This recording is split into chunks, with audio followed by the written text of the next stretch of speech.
정원천 의원의 의정 보고에 참석하게 된 것은 이 정원천 의원의 중마고 친구 2명이 있습니다. 아주 가깝게 되는 친구들인데 그 친구와 저하고 이 중고등학교 동창입니다. 그러다 보니까 이제 제가 또 방송에 많은 뉴스도 하고 그동안에 하면서 정원천 의원에 관심은 있었습니다만은 친구들의 권유에 의해서 한번 포럼이 시작되는 10월에 참여를 해서 지금까지 한 번도 빠짐없이 오늘까지 이 자리에 오게 됐습니다. 반갑습니다, 여러분. 그런데 그 이유가 있었습니다. 정원천 의원의 그 포럼을 참석하면서 이분의 매력이 있더라고요. 과연 전라도에서 여당과 야당에 따라서 그 정치를 하면서 과연 이분이 어떤 분이신가? 상당히 매력이 있는 분인데 좀 알아보자라고 왔는데요. 이분이 공통적으로 쓰는 문장이 있었습니다. 여러분 아실 겁니다. 때를 기다린다. 때를 기다린다.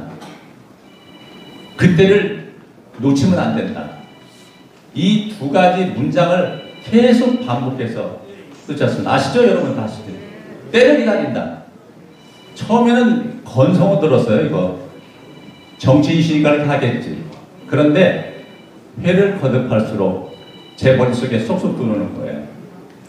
저는 사실 인생관이 일생에 3번의 행운이 온다라고만 알고 있었습니다.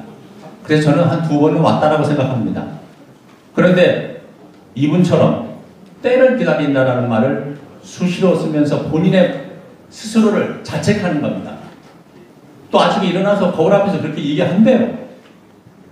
믿어야죠. 근데 그게 현실로 나타난 것이 바로 많은 정책들이 우리 눈앞에 있었다는 겁니다. 그런데 저도 몰랐습니다. 아마 여러분들도 포럼에 참석하시면서 그 내용을 아시게 됐을 겁니다. 그 예를 보면 새만금 관리청 설치, 상산고등학교 존폐 위기에 그 위기를 극복시켰고, 또 한국탄소산업진흥원을 만들었고, 효천교를 만들었고, 서신동 체육센터를 만들었습니다. 거의 준공에 와 있죠. 그 다음에 노을대교 추진을 하고 있습니다. 이 모든 게 정원천 의원의 때를 기다린다. 그때를 놓치지 않고 중심에 서서 일을 하셨다는 겁니다. 박수 한번 주십니다.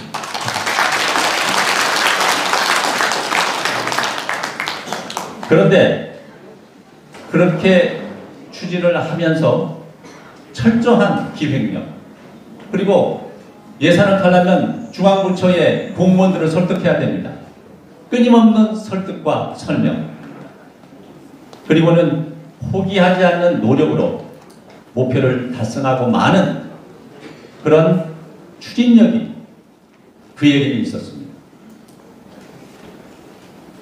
이야, 대단한 분이구나.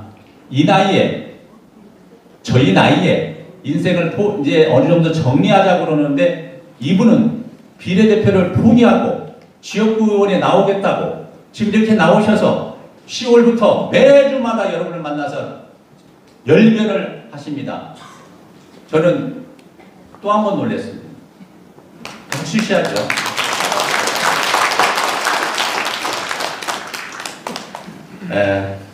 그뿐만 아닙니다. 연말에 우리 전라북도에는 아주 좋은 뉴스가 2가지가 있었죠.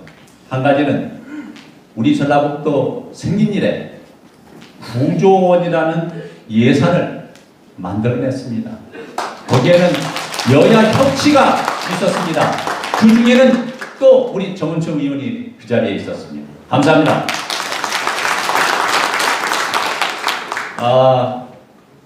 대단히 감사합니다. 여야를 막론하고 이렇게 우리 전라북도의 정치가 9조 원을 돌파하는 예산을 만들었다. 이제 그러다니까 욕심이 은근히 나더라고요. 그럼 10조가 곧 눈에 보이네.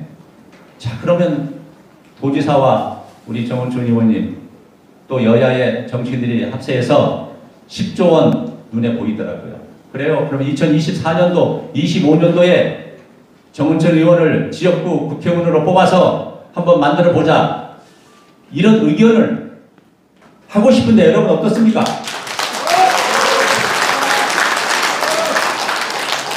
제가 너무 많이 띄우나요? 네, 실상 할 수 있는 분이라고 생각을 했습니다.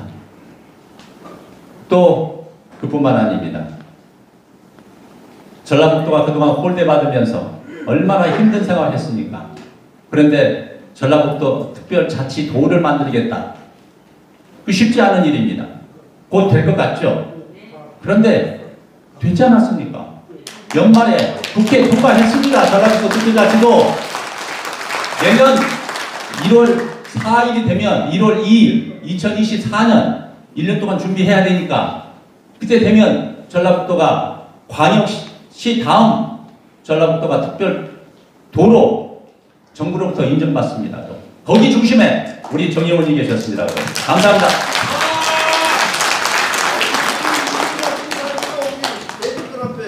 얼마나 먹죠? 저는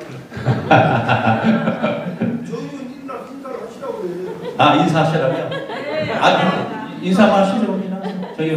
여기 박수 주시니까 인사 한번 감사하다는 그냥 쳐서 인사하시죠.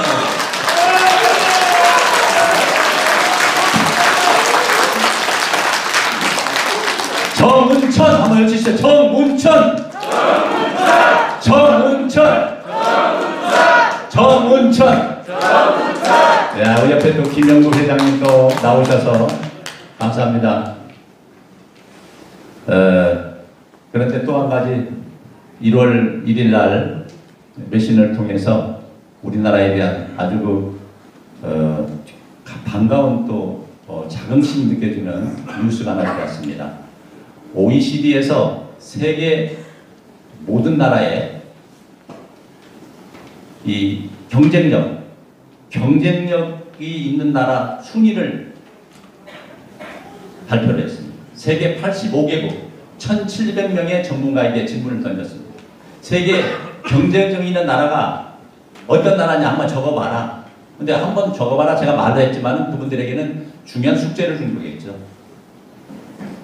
그런데 우선 우리나라가 놀랍게도 일본을 밀어내버렸어요. 자, 2위 미국, 2위 중국, 3위 러시아. 왜 러시아니까 놀리세요? 러시아. 4위 독일, 5위 영국, 6위 대한민국입니다, 여러분. 대한민국.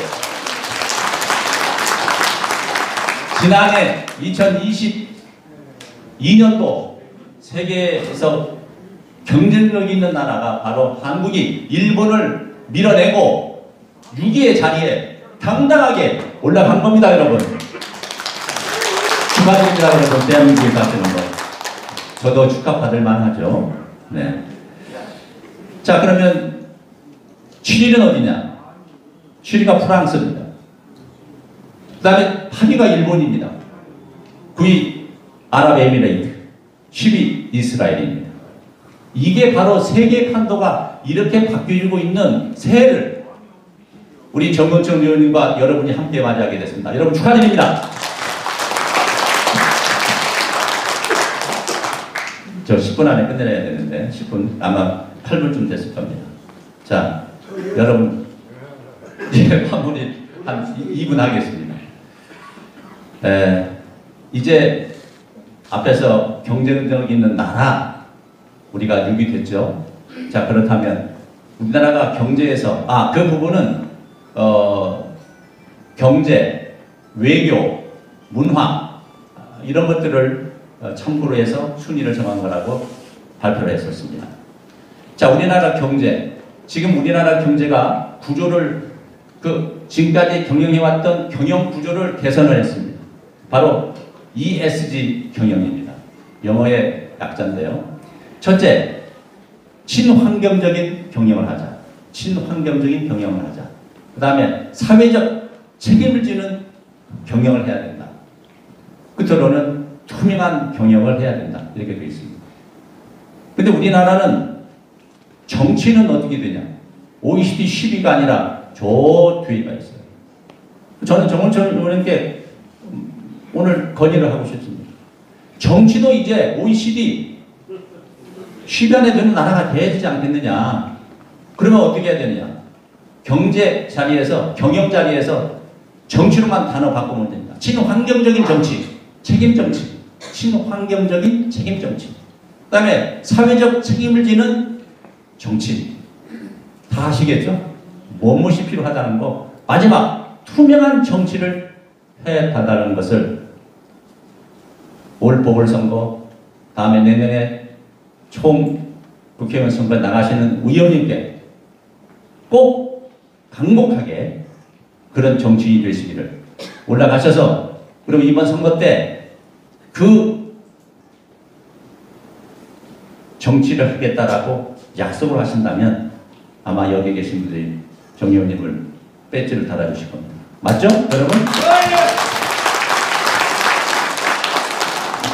감사합니다. 뭐 얘기는 여기까지 하고요. 또 다음 기회에 있으면 또 한번 말씀드리기로 하고요. 혹시 제가 드린 말씀이 여러분 생각과 틀릴 수가 있습니다. 그냥 한 방송인이 그냥 뭐 지나가는 얘기 했다 생각하시고, 그러나 제가 느꼈던 작년 10월부터 지금까지, 그리고 그동안 방송을 하면서 느꼈던 여러 가지 얘기들을 여러분 앞에 하게 돼서 무척 영광스럽게 생각합니다. 건강하시고 복 많이 받으십시오. 감사합니다.